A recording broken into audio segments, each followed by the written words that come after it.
ada 3 tempat.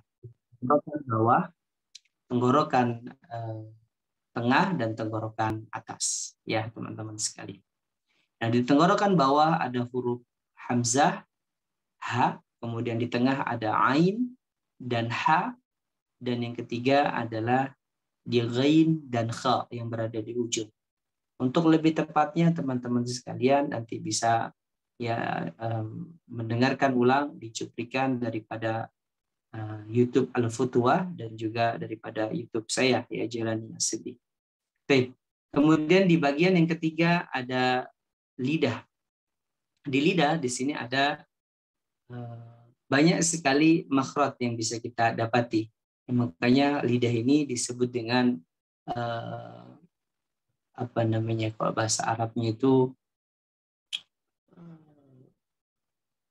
muhal al-makhraj. Jadi kepalanya makhraj. Jadi yang paling tingginya, yang paling banyak makhraj ini keluar itu di mana? Di lidah. Gitu ya. Ada sekitar 18 huruf ya di sini. Subhanallah banyak sekali ya. Jadi ada 18 huruf. Nah, bagian yang pertama di lidah ini kita bagi menjadi 4 ya, yaitu lidah ya di bagian pangkal, di bagian tengah, di bagian tepi, dan di bagian ujung. Kalau tadi tenggorokan ada pangkal, ada tengah, ada ujung ya. Kalau lidah ditambahin 1 yaitu di tepi. Di tepi lidah. Nah, jadi di bagian pangkal ada 2 makhraj yaitu qa dan ka. Qa-nya itu menyentuh daging dan ka itu menyentuh tulangnya yang depan. Jadi qa ka gitu ya. Qa ka. Kemudian di bagian yang kedua di tengah lidah, di sana ada 3 huruf yaitu ja, sha, ya. Ja, sha, ya. Jadi tengah lidahnya ditempelkan ke langit-langit atas. Ja, sha, ya, gitu ya. Kemudian bagian yang ketiga di tepi, ya di sana tempat keluarnya huruf do, ya. Tempat keluarnya huruf do, ya. Jadi tepi lidahnya disentuhkan ke gigi geraham atas, ya. Bisa di kiri atau di kanan atau dua-duanya, ya. Jadi do mudahnya adalah ketika kita memberikan sifatnya, jadi lidahnya ditarik, gitu ya.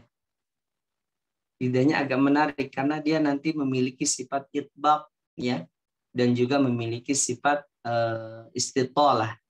Ya, suaranya menaik ya, itu namanya isti'alanya. Jadi kayak menarik itu. Do. Jadi ujung lidahnya tidak boleh menempel di depan ya. Dan istitalah perhatikan ini bukan memanjangnya lidah tapi memanjangnya suara. Ya, jadi suaranya yang memanjang, bukan lidahnya menjulur ke depan. Baik. Jadi ada beberapa masih pemahaman yang keliru ya yang mengatakan bahwa do ini ya lidahnya yang memanjang. Ini salah ya. Baik. Kemudian di bagian yang terakhir yaitu di ujung lidah.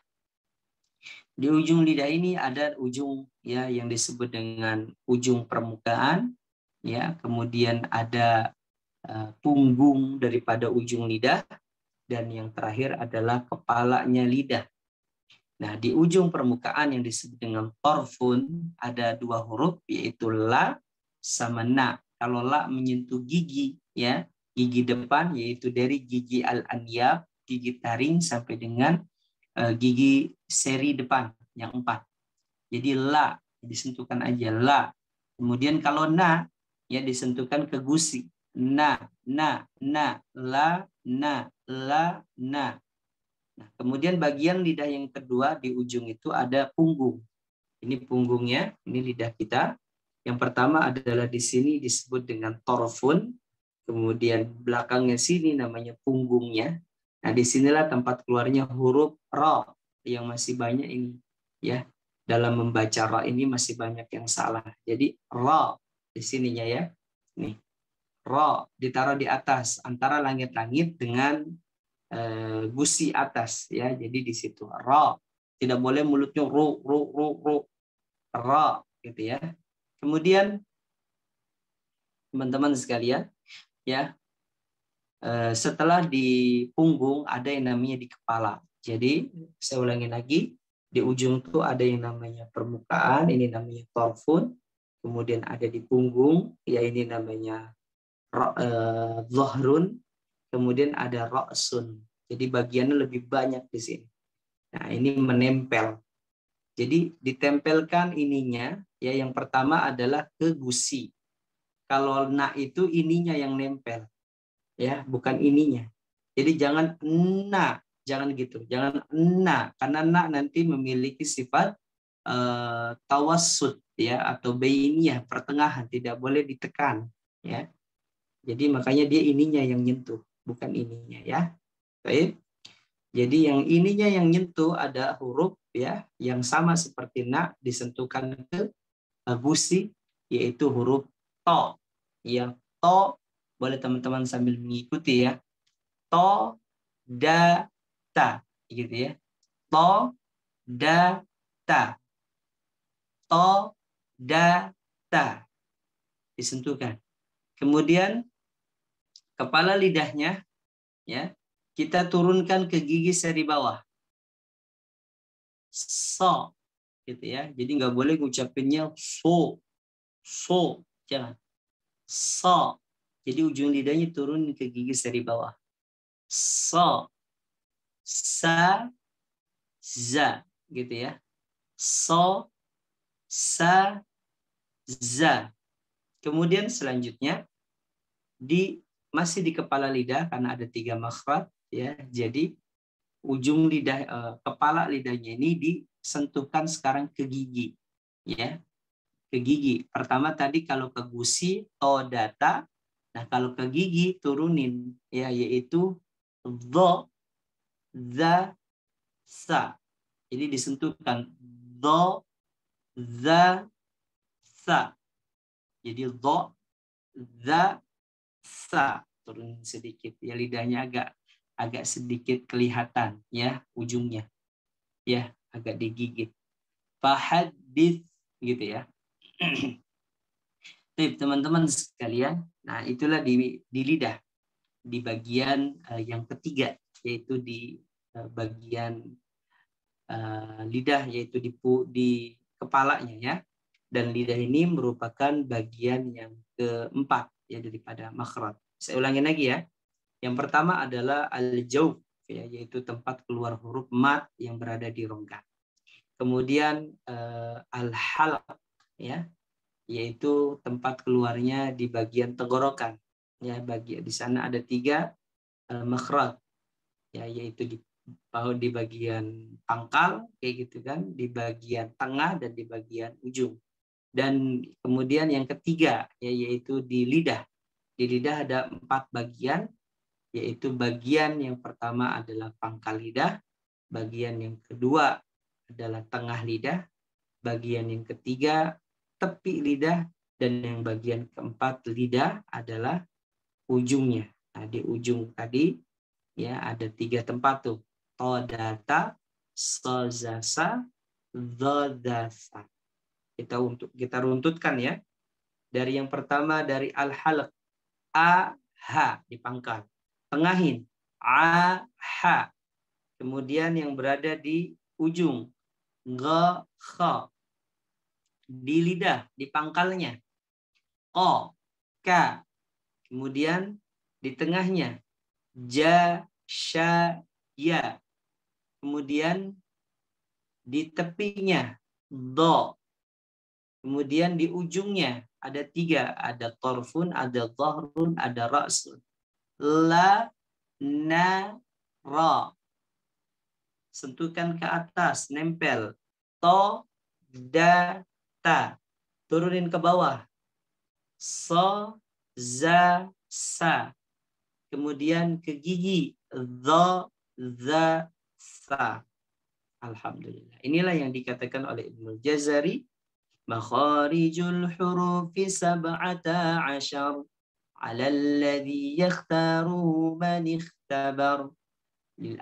للجوف آلف وأختها وهي حروف مد للهواء تنتهي ثم للأقصى الحلق همز هاء ثم لوسطه فعين حاء أدناه غين خاؤها والقاف أقصى اللسان فوق ثم الكاف أسفل والوسط فجيم شين يا فجيم شين يا والضاد من حفاته إذواليا أضراس من أيسار أو يمناها واللام أدناها لمنتهاها والنون من طرفه تجعل والراء يدانه لظهر أدخل والطاء والدال والتاء منه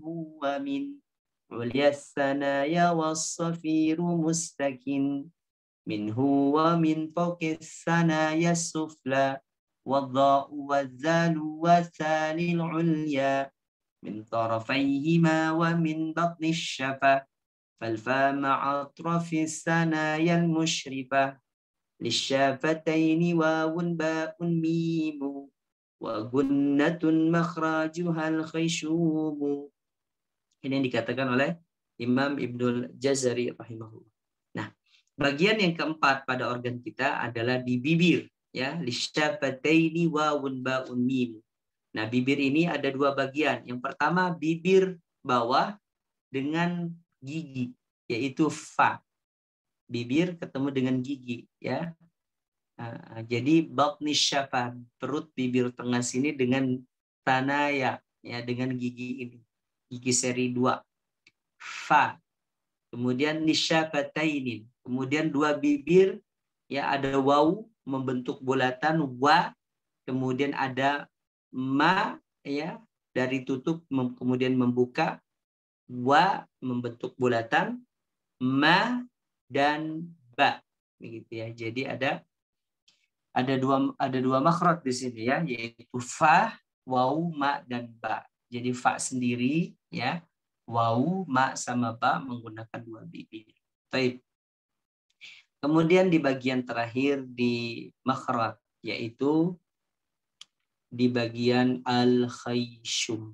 Ya, apa itu al-khayshum? Al-khayshum adalah pangkal hidung. Nah, di hidung ini, ya, dikatakan oleh Syekh Sulaiman Al-Jamzuri dalam kitab beliau Tuhfatul Atfal, ini saling menyempurnakan, ya. Wa gunna miman summa nunan syuddida wa sammi kullan harfa gunnatin bada. Dan gunnahkanlah, nah ini. Jadi khayshum adalah tempat keluarnya gunnah. Apa itu gunnah? Nah, gunnah itu adalah pada nun dan mim al-musyaddadatain ketika keduanya bertasydid. Wasammi awalan, ya, maka namakanlah wasammi kullan harfa gunnatin bada, dan namakanlah kedua huruf nun dan mim saat sukun atau saat dia bertasydid yang harus ditahan, bacanya sebagai huruf gunnah. Itu teman-teman sekalian. Jadi kalau kita baca siratal ladzina an di sini tawassutnya an'amta alaihim, him gitu ya. Siratal ladzina an'amta alaihim, gitu ya. An'am di hidung, nun dan mim. Tapi jangan an'amta, nanti jadinya tawallu, ya, kalau ditaruh di makhrajnya saja tanpa diberikan sifat, ya, tawassut, ya, ataupun gunnahnya ini. Tapi teman-teman sekalian, ya, demikianlah 5 bagian makhraj, ya, di bagian organ kita, yaitu di rongga yang disebut dengan al-jawf, kemudian di al-halaq, ya, yang disebut dengan tenggorokan, ketiga al-lisan yang disebut dengan lidah, kemudian keempat, ya, syafatain, ya, atau yang disebut dengan bibir, dan yang kelima al-khayshum yang disebut dengan pangkal hidung. Baik. Nah, ini sangat sangat detail tadi ya yang kita bahas. Subhanallah. Semoga teman-teman dapat mengerti ya dalam sekali pertemuan, walaupun tidak mengerti benar-benar tapi sedikit-dikit. Nah, nanti untuk lebih jelas ya, saya kembali informasikan bisa nanti ditonton di channel daripada Al-Futua di YouTube-nya ataupun daripada channel saya ya Jalannya As-Siddiq. Nanti untuk lebih jelasnya lagi dan lebih gamblangnya lagi bisa dipertanyakan kepada Al-Futua atau ditanyakan ke saya secara jabri. Teman-teman sekalian, nah inilah makhraj ya pembahasan pertama. Jadi kalau mau bagus baca Al-Quran kita, tentu bukan hanya sekedar kita mengucapkan ya bacaan sesuai dengan makhraj saja. Itu belum cukup teman-teman. Kalau kita presentasikan mungkin baru 40% lah. Kalau kita sudah paham, bahkan sudah mengerti ya, atau bisa mengucapkan huruf dari makhrajnya, itu baru 40% kebenarannya. Nah, ditambah lagi ya bagian yang kedua, ketika kita ingin mempelajari ilmu tajwid, yaitu mempelajari sifat huruf. Jadi karakter pada setiap huruf. Jadi huruf memiliki karakter. Ada yang kuat, ada yang lemah. Ada yang harus dilepas, ada yang harus ditekan. Ada yang dipantulkan, ada yang tidak dipantulkan. Jadi memiliki karakter-karakter. Nah, Imam Ibnu Jazari rahimahullah ta'ala mengatakan bab sifatnya. Sifatuha jahrun warikhun mustafil munfatihun musmatatun wa dhiddakul محموسها فحسه شخص سكت شديدها لفظ أجد قط بكت وبين رخو والشديد من عمر والسبع ألو خص ضغط كض حصر والصاد ضاد طاء ضاء مطبقة وفر من نتب الحروف المطلقة صفيرها صاد وزاي سين قلقالة قطب جد ولين واو وياء سكنا وانفتحا قبلهما والانحراف صحها في اللام والراء وبتكرير جعل وللتفشش ضادا استطل. Nah, ini yang dikatakan oleh Imam Ibnu Jazari dalam nazum beliau bab sifat. Nah, di sifat huruf ini adalah kita katakan pelengkap. Ketika kita sudah mengetahui setiap huruf tempat keluarnya, maka ya teman-teman sekalian kita harus mengetahui setiap sifat-sifatnya. Nah, sifatul huruf ya ada dua. Yang pertama memiliki lawan dan yang kedua tidak memiliki lawan. Yang memiliki lawan di sana ada ya yang disebut dengan 5 sifat, yaitu ada jahrun, ada rikhawa, ada istifal, kemudian ada infitah, dan yang kelima ada yang namanya ismat. Nah, 5 sifat ini yang memiliki lawan ya, dan kita akan bahas insya Allah ya di pertemuan kita malam hari ini. Ya, adapun yang tidak memiliki lawan kita akan bahas pada pertemuan pekan depan. Sekalian kita meroja juga tentang bab hukum ya tajwid, bagian yang ketiga dari pembahasan ilmu tajwid insyaallah. Baik. Jadi di bagian sifat yang tidak memiliki sifat yang memiliki lawan afwan. Jadi sifat yang memiliki lawan yang pertama adalah jahr. Jahar Ibnu Jazari mengatakan mahmusuha, lawannya adalah mahmus, yaitu hamas. Pada hurufnya fahathahu syakhsun sakat. Nah, jahar dengan lawannya mahmus atau hamas ya adalah sifat yang berkaitan dengan aliran nafas. Jadi nafasnya yang dialirkan. Kalau jahar ditahan. Kalau mahmus, hamas diberikan aliran nafas. Gitu ya. Gitu ya. Jadi aliran nafas. Nah, pada hurufnya fahathahu syakhsun sakat, yaitu ada 10 ya, fa ha sa ha syakha sa ya sakata. Jadi ada 10 huruf.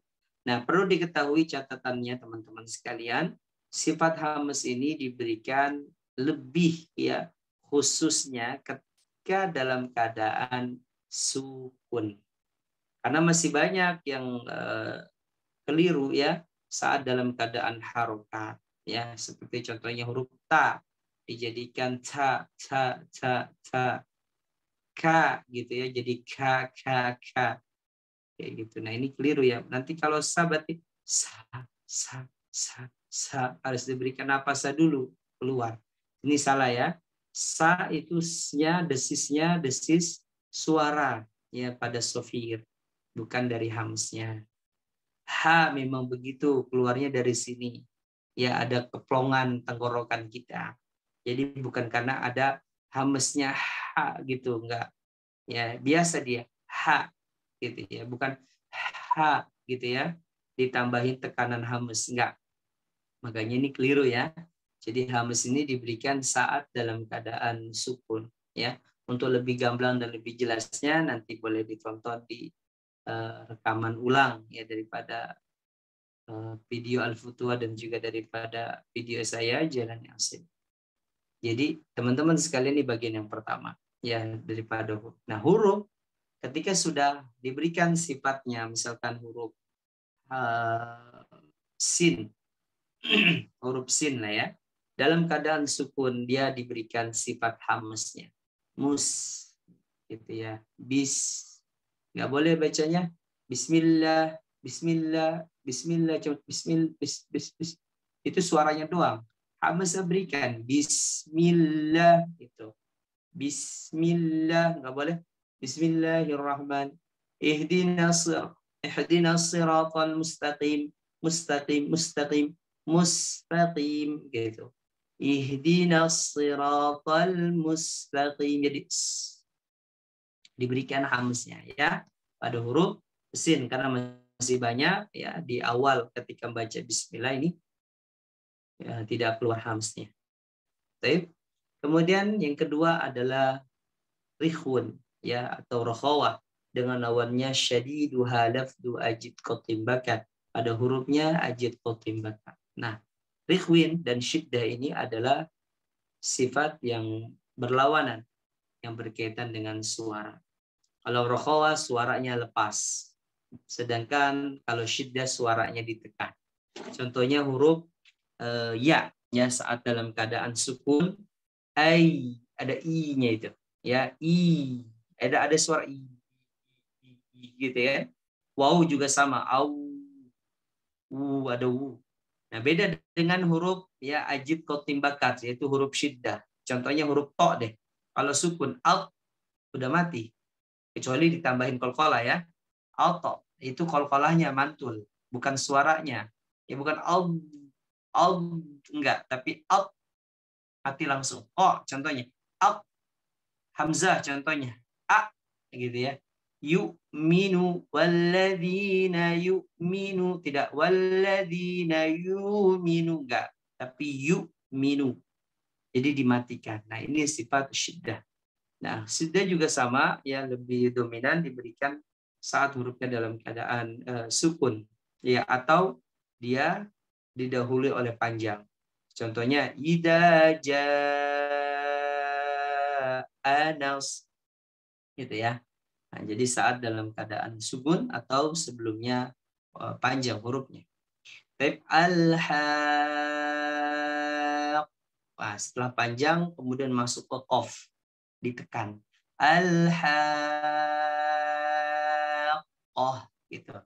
Adapun kalau selain syiddah enggak, contohnya waladhdallin ya. Waladhdallin gitu bacanya. Bukan dallin. Enggak boleh karena lam bukan huruf syiddah. Hurufnya hanya ada 8. A, ja, da, o, to, ba, ka, ta. Gitu ya. Kemudian dilanjutkan wa baina rikhwin wasyadid, dan di antara rikhwa dengan syiddah ya ada huruf yang disebut dengan lin umar. Nah, ini tadi kita sebutkan nun sama mim ya. Nah, lebih jelasnya ketika dia sukun jangan dimatikan jangan. Taruh di sini. Yaitu sebagai tawassutnya. Jadi tidak boleh ditekan nggak boleh. Baik. Kemudian sifat yang ketiga yaitu istifal dengan lawannya isti'la. Isti'la disebutkan wasab'u ulwi. Ya, ada 7 huruf yaitu khussa dhaltin kid. Mudah ya untuk membedakan huruf isti'la dengan istifal. Ya, ini berkaitan dengan suara. Suaranya tinggi. Kalau istifal suaranya rendah. Kalau isti'la sebagaimana namanya ala berarti tinggi. Ya kha, sa, dha, gha, to, o, dha gitu ya. Jadi ada 7 huruf dan suaranya ditinggikan. Jangan sampai ha, sa, dha diturunin. Jangan. Naikin aja, ditinggikan suaranya. Ya. Wahusi. Jadi so-nya si. Jangan wahusi. Jadi si nanti kalau dia diturunin. Makanya tetap dalam keadaan tebal. Nah, ini sini ada berbagai catatan ya. Salah satunya adalah ketika kha dengan ghain dalam keadaan kasrah diberikan tipis. Tetap maknanya dia tebal, namun disebut dengan tafhim nisbi. Ya, boleh teman-teman buat tambahan catatan. Namanya tafhim nisbi. Ya, nah, dia dibaca tipis bukan berarti tarkik atau istifal, namun tafhim nisbi. Kadar tipisnya juga tidak khi, tapi khi gitu. Hanya tipisnya itu hanya di infitahnya, ya bukan di istifalnya. Karena dia nanti bukan masuk huruf istifal, bukan masuk nanti huruf pada sifat berikutnya, yaitu sifat infitah dengan lawannya itbaq. Nah, dari 7 huruf di isti'la atau di tadi sab'ul ulwid ya diambil hanya 4 huruf saja yang lebih kuat lagi, yaitu so, do, to, do. Nah, so, do, to, do ini adalah huruf yang lebih kuat daripada saudaranya yang lain, yang 3, yaitu ghain, kha, dan qa. Nah, makanya ghain, kha, dan qa dimasukkan ke infitah. Namun infitahnya tidak menjadikan dia tipis, tidak.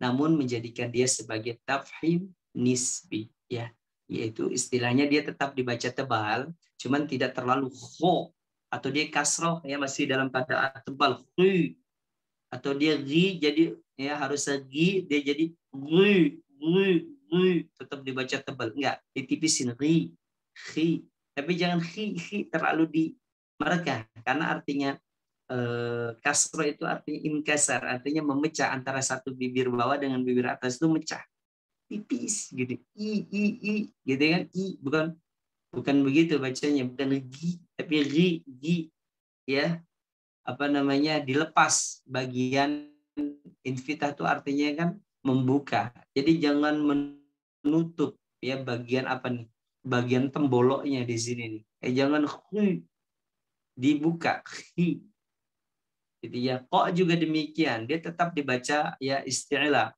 qi, tapi jangan sampai terlalu qi tapi apa qi gitu ya. Mustaqim, makanya qaf dengan kaf itu agak tipis kalau kasrah. Bedanya di isti'la aja ini sedikit ya, dinaikkan. Ya ihdinas siratal mustaqim. Taqim ya, kalau orang yang baru belajar terlalu dilebihkan. Mustaqim gitu. Seakan-akan istilah banget padahal dia punya invita. Ini yang kalau orang kita membaca Al-Qur'an dia hanya memahami satu sifat saja sedangkan sifat yang lainnya tidak, akan salah ya. Jadi kadarnya, kadar tipisnya seperti apa sih, kadar tebalnya seperti apa sih gitu. Jadi enggak semua huruf istilah itu banter ya diucapkan dengan kuat, tidak. Ya ga, ko dengan kha itu agak sedikit ya diturunkan. Oke. Tip. Nah, ini sifat yang keempat yaitu infitah dengan itbaq. Sebenarnya banyak sekali catatan-catatan di setiap sifat, nanti bisa teman-teman lihat ya di kajian saya di daurah juga ada, di pengulangan daurah yang khusus membahas sifat yang memiliki lawan ya, bisa dilihat. Kemudian sifat yang kelima yaitu yang memiliki lawan ya, yaitu sifat ismat ya, dengan lawannya al-idlaq. Ismat, ismat, sulit. Ya, jadi bayangkan seperti itu. Karena sifat ini berkaitan dengan kesulitan dalam merangkai huruf, kemudian diucapkan dalam satu pengucapan. Jadi susah. Nah, kemudian lawannya idlaq. Ya, jadi la tipis, gampang lah ya, mudah. Jadi suara yang diucapkan atau kata yang diucapkan itu mudah untuk dikeluarkan dari makhrajnya. Nah, untuk huruf-hurufnya ya antara ismat dengan idlaq, idlaq yang paling sedikit dan bisa kita ingat yaitu farra min dubbin. Fa mudah kan? Kemudian ra tinggal begini aja sebenarnya. Yang bikin susah itu karena kita belum tahu ngucapinnya. Nah, kalau udah begini lidahnya tinggal diginin aja nih. Ra udah bisa. Semuanya pasti bisa. Ra lebih mudah sebenarnya. Dulu masih ada ru atau bismillahirrahman. Ra lidahnya udah gini. Ra tinggal nanti kadar tebal tipisnya aja yang disesuaikan. Baik. Nanti dia punya sifatnya, sifat yang tidak memiliki lawan yang menyempurnakan huruf ra. Baik, dan insya Allah kita akan bahas pada pekan depannya. Kemudian ada huruf lam, al, ya tinggal disentuh ke gigi aja. Jadi lebih mudah. Nah, sebenarnya teman-teman sekalian, sifat yang kelima ini nggak terlalu berpengaruh besar lah ya pada huruf. Ya, yang berpengaruh itu hanya 4 sifat tadi, yaitu jahar ya dengan lawannya hamas, kemudian syiddah dengan lawannya rakhawah, kemudian istifal dengan lawannya istiala, dan yang keempat infitah dengan lawannya itbaq. Nah, adapun sifat yang kelima ini sebenarnya nggak terlalu berpengaruh, gitu ya. Tapi tetap kita harus sampaikan teman-teman sekalian karena ini ada di beberapa kitab ya besar dan sumber ilmu tajwid, gitu ya. Jadi sifat idlaq dengan ismat. Nah, ini lebih kepada nanti kalau kita mempelajari ilmu adab ya, ilmu tentang bahasa Arab yang lebih tinggi lagi ya, rangkaian kata setiap huruf dan juga maknanya. Baik, begitu teman-teman sekalian. Masya Allah. Alhamdulillahirrahmanirrahim. Nah, teman-teman sekalian yang saya cintai Allah Subhanahu wa taala. Jadi pembelajaran kita pada hari ini, malam ini dan malam esok insya Allah seputar murojaah daripada materi yang pernah kita sampaikan sebelum kita masuk bulan Ramadan ya. Kita mengulang lagi, mengingat lagi materi yang kita sampaikan. Karena kalau kita bahas tahsinnya juga sama aja. Membahasnya juga materi gitu ya. Dan saya tidak bisa mengetes dan mengecek bacaan teman-teman semuanya ya. Nah, jadi dua pekan ini dengan pekan setelahnya insya Allah tidak ada pengecekan bacaan, jadi hanya saya yang menyampaikan materi seputar materi pembelajaran yang pernah disampaikan.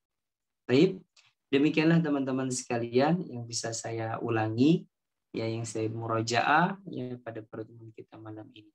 Semoga Allah mudahkan teman-teman untuk menyernanya dengan baik, memahaminya ya, dan juga bisa mengingat ya materi-materi yang pernah kita sampaikan. Baik, barakallahu fikum jami'an.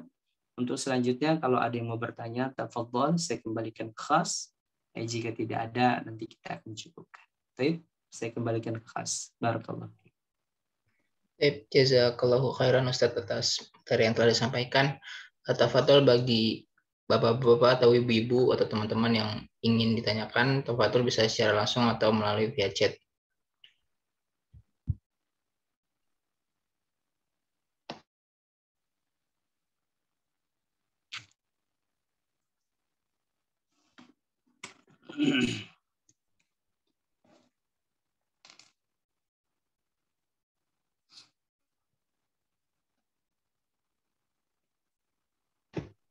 Mungkin dari Ana Ustadz, izin bertanya Ustadz. Nah, silakan. Ana ingin bertanya, terkadang Ana susah membedakan antara bacaan alif dan hamzah, itu bagaimana Ustadz biar pengucapannya itu benar gitu? Syukran Ustadz. Alhamdulillah. Jadi membedakan hamzah dengan alif.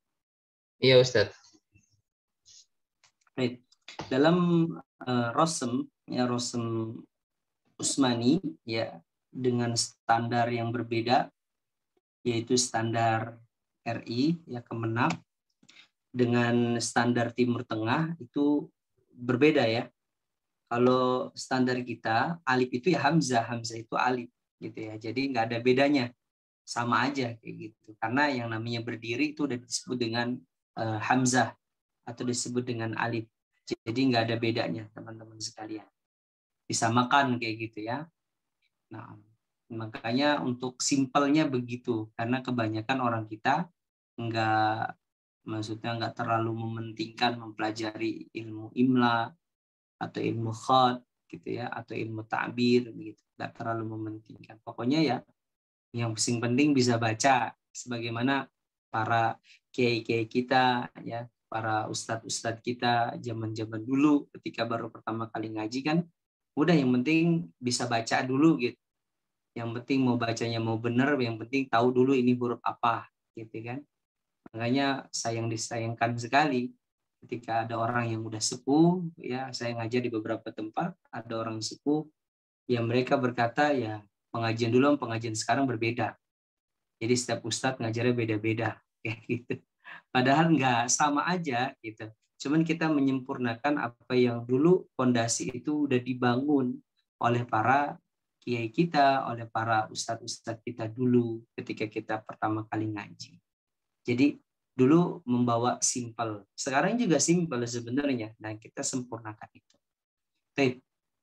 Itu untuk versi kita ya, Kemenak. Sama aja hamzah dengan alif ya sama.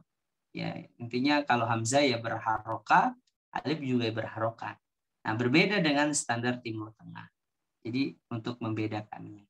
Kalau alif adalah kata sambung, hanya bisa bersambung ya oleh kata yang sebelumnya ada harokat fathah, atau sebagai zaidah, sebagai tambahan saja. Ya, fungsinya hanya sekedar tambahan, nggak penting sebenarnya, nggak bisa memanjangkan dan nggak bisa juga memendekkan. Pokoknya ya ada aja ditulis kayak gitu. Kalau kita belajar ilmu bahasa Arab pasti akan ketemu setelah wawu jamaah ya. Jadi fa'ala fa'alu. Nah, fa'alu itu bukan hanya ada wawu tok di situ, tapi ada alif setelah wawu kecil. Nah, itu namanya alif zaidah. Dan itu nggak terlalu pengaruh, dan itu nggak ada la mahala laha minal i'rab, tidak memiliki kedudukan dalam i'rab. Gitu. Jadi ada fungsinya buat menambahkan atau buat memanjangkan ya, tanda kalau dia sebagai mat gitu ya.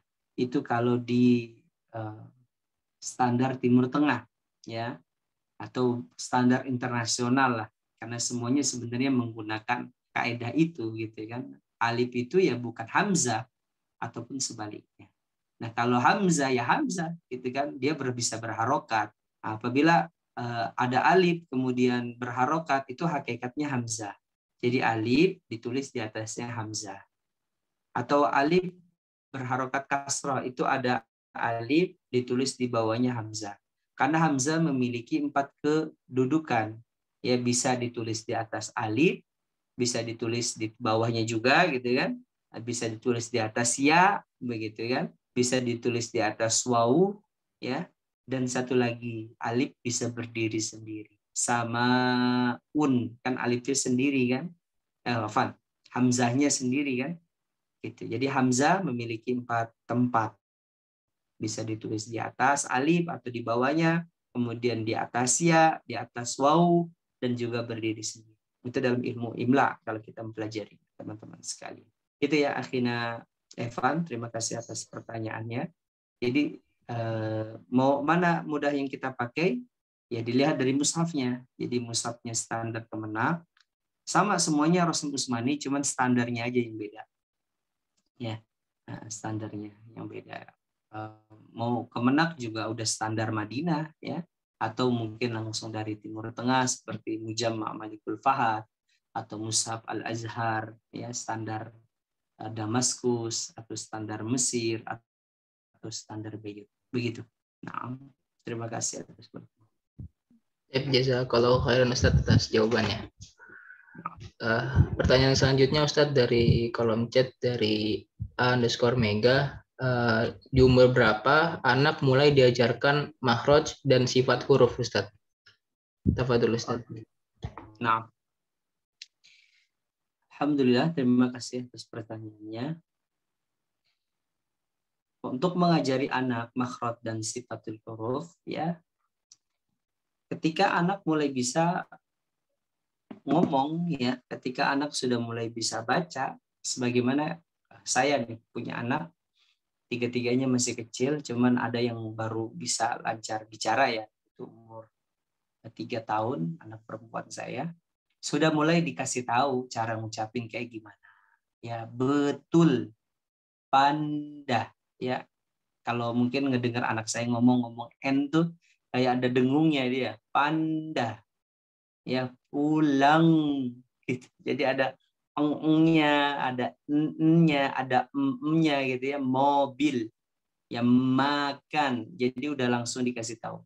Tanpa disengaja kita, maksudnya tanpa kita sadari, ya, kita mengajarkan dia juga makhraj kayak gitu kan.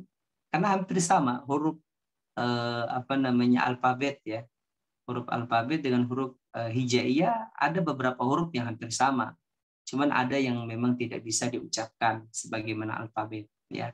Sebagaimana fa gitu kan, dia taunya F aja. Gitu kan, F aja, ya. Jadi fa itu kan nggak ada. Nah, kita kasih tahu nanti ketika memang berhubungan dengan F, ya, baru kita kasih tahu. Ya, selfie gitu kan, bukan selfie.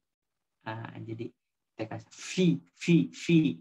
Nah, sambil melatih. Saat anak sudah mulai bicara, hanya saja bedakan teman-teman sekalian, jangan ngasih materi, ya.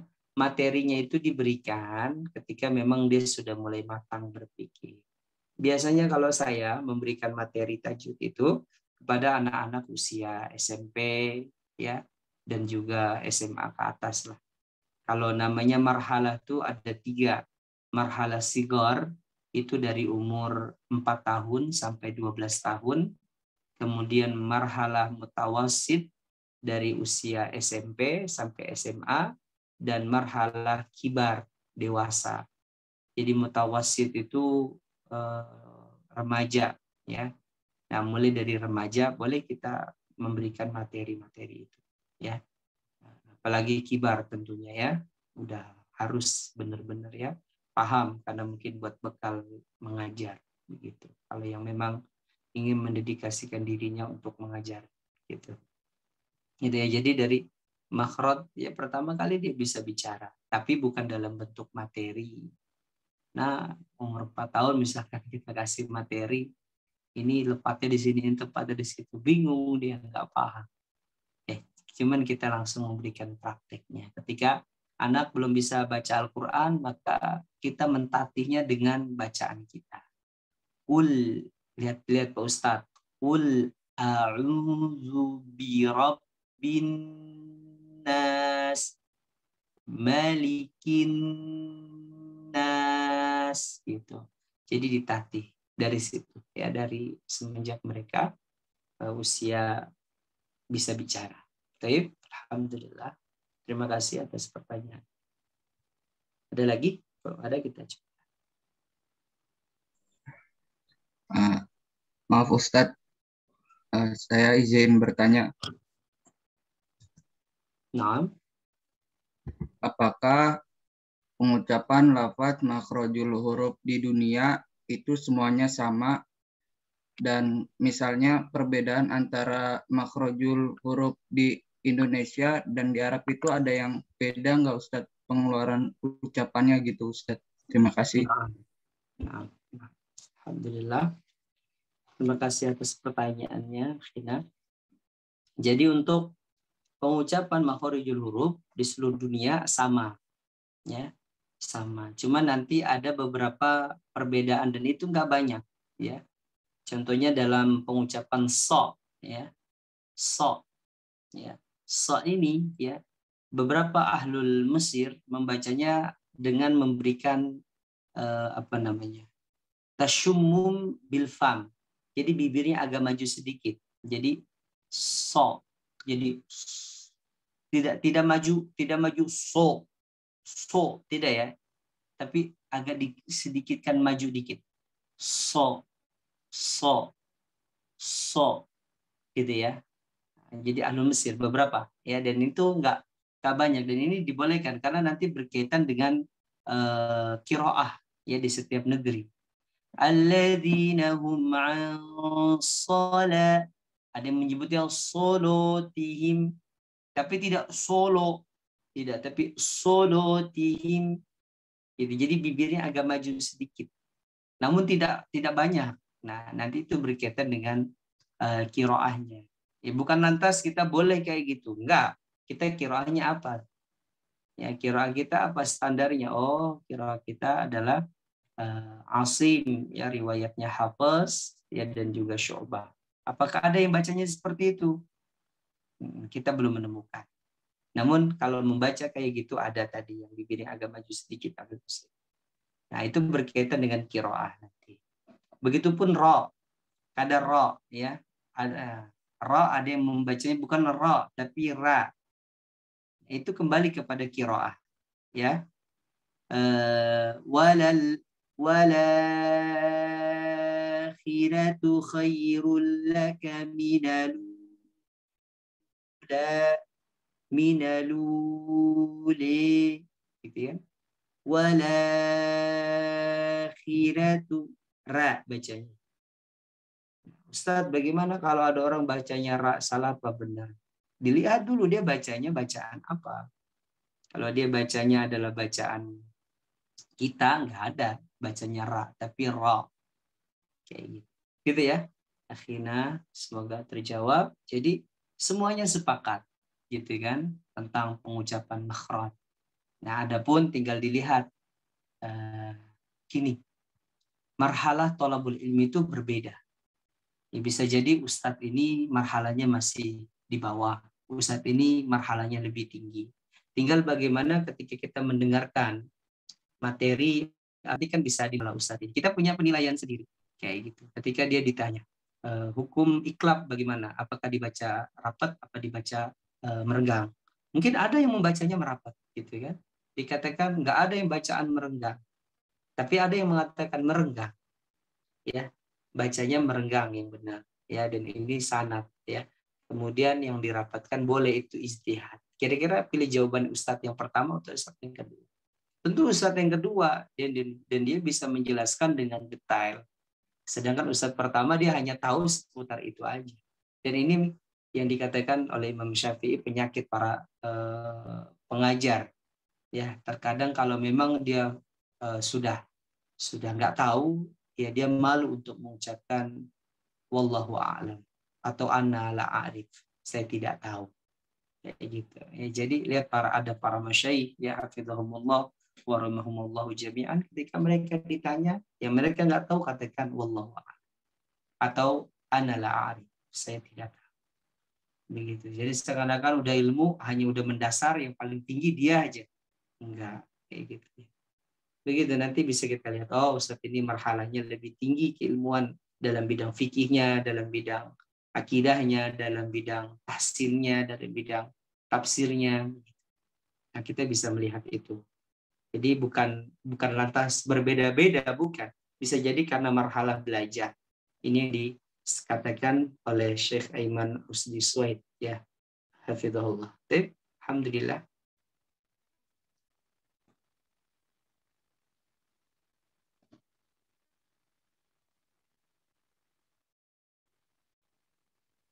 Ada lagi pertanyaannya? Kalau tidak ada, kita cukupkan.